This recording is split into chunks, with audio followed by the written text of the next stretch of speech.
You know what blows my mind, man? Every once in a while, you see an athlete who doesn't just win fights. He redefines what it means to compete. He changes the standard, and you can feel it the second he walks into the cage. There's this intensity, this presence, like you're not just watching another fighter, you're witnessing a level of focus and discipline that's almost alien. Like this dude was built in a lab to dominate. And when you start breaking down how he does it, the wrestling, the composure, the evolving striking, the way he just imposes his will, it's insane. And I think people don't fully realize how rare that is, how much sacrifice and obsession it takes to reach that point. So what we're about to dive into is not just about fighting, it's about what happens when a human being dedicates their entire life to a craft, to becoming unstoppable. And once you hear it all, I swear you'll never look at him or at greatness the same way again.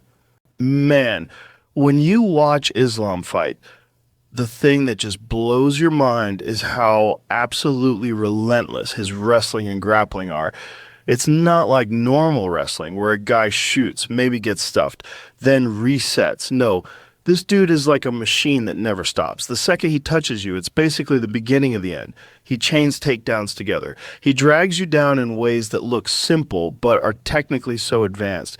And once he's on top, it's like a nightmare. He pins your hips, ties up your legs, rides your wrists, and suddenly you realize you're not even in a fight anymore. You're just trying to survive. And the way he applies pressure is suffocating. It's like a boa constrictor, slowly wrapping tighter and tighter. Every little movement you make, he's already one step ahead, floating with your transitions, melting his hips into yours, never giving you that moment of freedom. And the scariest part is that he doesn't waste energy. He's calm, composed, like he knows exactly how the sequence is going to play out.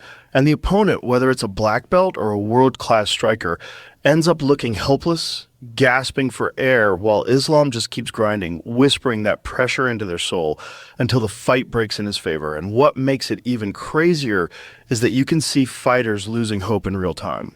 Because no matter how good their defense is, no matter how much they've trained, once that Dagestani grip locks in, it feels inevitable. It feels like drowning. And you're just watching another elite athlete get dismantled by pure, relentless, suffocating wrestling and grappling that doesn't let you breathe, doesn't let you think, and doesn't let you fight your way out. Man, the thing about Islam that people don't really get until they watch him closely is his elite fight IQ and that insane composure he carries in the cage like he's in there against the most dangerous guys in the world, and yet his face never changes, his breathing never spikes. He's calm like he's playing chess while everyone else is fighting checkers. And it's not just physical skills, it's how he processes information in real time, like he's downloading you the moment the fight starts. He sees your habits, your feints, your reactions, and within minutes he's already built a blueprint in his head of how to shut you down, and he never rushes, never panics. You could hit him with a clean shot, and he doesn't bite on it emotionally. He just absorbs the data, makes a small adjustment, and keeps walking you into his world. And that kind of composure is terrifying because fights are usually dictated by chaos and adrenaline. But this guy operates like a computer, like he's already seen the outcome before it happens. So when he chooses to engage, whether it's a takedown, a counter, or even just controlling the pace, it feels effortless because he's 3 steps ahead. And the most impressive part is how that composure bleeds into his opponents. You can see them getting frustrated, overextending, second-guessing their own game plan because nothing rattles him. And that's when he capitalizes, that's when the fight shifts, because while they're reacting emotionally, he's still cold, still calculating. And that's what makes his fight IQ so elite. It's not just knowing techniques. It's knowing when to use them, how to disguise them, how to manipulate tempo and rhythm, and to do all that under the pressure of a UFC main event with the whole world watching and still look like he's sparring in the gym. That's a level of composure and intelligence in fighting that's just freakish. What's wild about Islam's evolving striking game is that people still sleep on it. They look at him and they're like, oh, he's just a grappler. He's just another Dagestani wrestler. But if you actually watch the progression from fight to fight, the dude's stand-up is on a completely different level now compared to where he started. His jab is sharper, his timing on the counters is ridiculously clean, and the way he disguises his entries with feints is textbook high-level striking. Like, he's not out there trying to brawl, he's dissecting you. And what makes it scary is that his striking doesn't exist in isolation. It's tied directly to the threat of his wrestling. So when he pops you with a jab or sneaks in that straight left, your brain immediately starts screaming about the takedown. And that split-second hesitation is all he needs to land the cleaner shots. And you can see that confidence in his body language. Now he's throwing kicks to the body, mixing up combinations, pulling guys into his range and making them pay.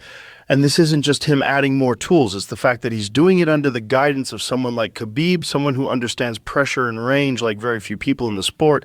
And you can literally watch the evolution in real time, like the Volk fight where he dropped him with that left hand. That wasn't an accident. That was years of refining his stand-up so it can match the danger of his ground game.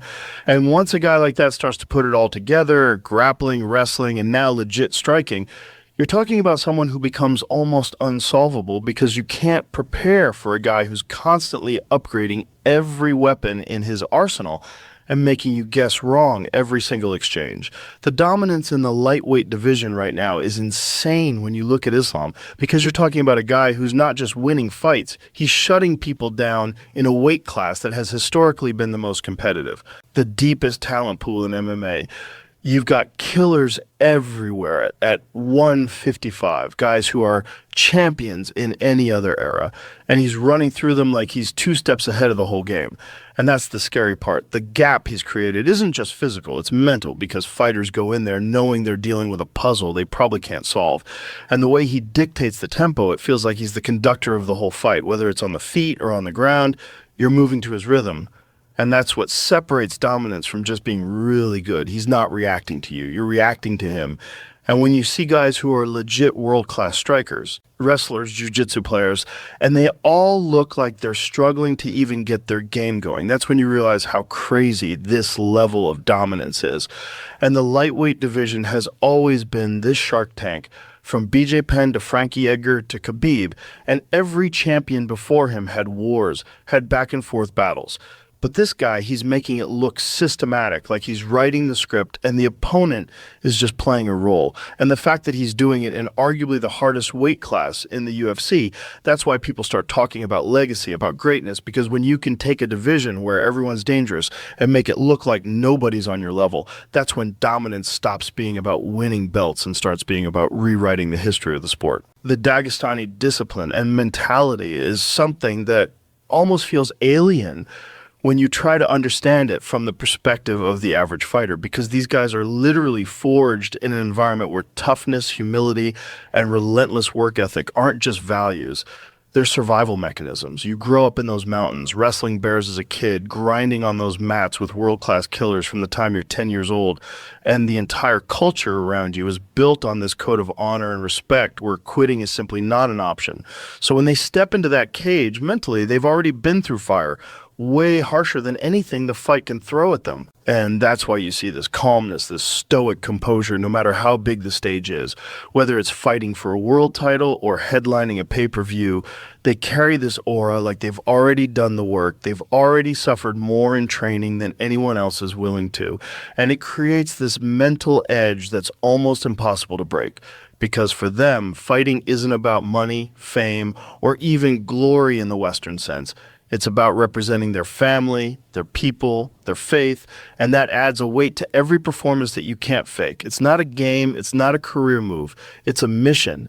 And when you combine that mentality with the discipline to drill every position, every transition, thousands of times until it becomes second nature, what you get is a fighter who doesn't crack under pressure, doesn't need external motivation, and doesn't buy into their own hype. And that's why when you're watching these Dagestani guys, it feels like you're seeing something deeper than just technique or athleticism. You're seeing a way of life being expressed in the octagon, ChatGPT said. And at the end of the day, when you put it all together, the relentless wrestling and grappling, the elite fight IQ and composure, the evolving striking game, the absolute dominance in the lightweight division, and that insane Dagestani discipline and mentality. You're not just talking about a fighter, you're talking about a force of nature, a guy who embodies everything that makes combat sports so fascinating, because it's not just the physical skill, it's the story, it's the mentality, it's the grind behind the scenes that most people will never see. And that's why when he walks into that octagon, there's this feeling like you're witnessing something special, like history is unfolding in real time. And whether you love him or you're rooting against him, you can't deny the greatness, you can't deny the work, and you can't deny the aura. And that's what makes this so incredible to watch, because it reminds all of us what human beings are capable of when you dedicate your entire life to mastery. So to everyone listening, thank you for being here. Thank you for sharing this ride.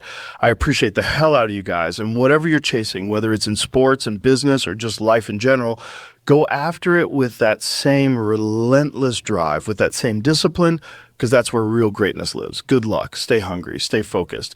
And as always, thank you for tuning in. You guys are the best.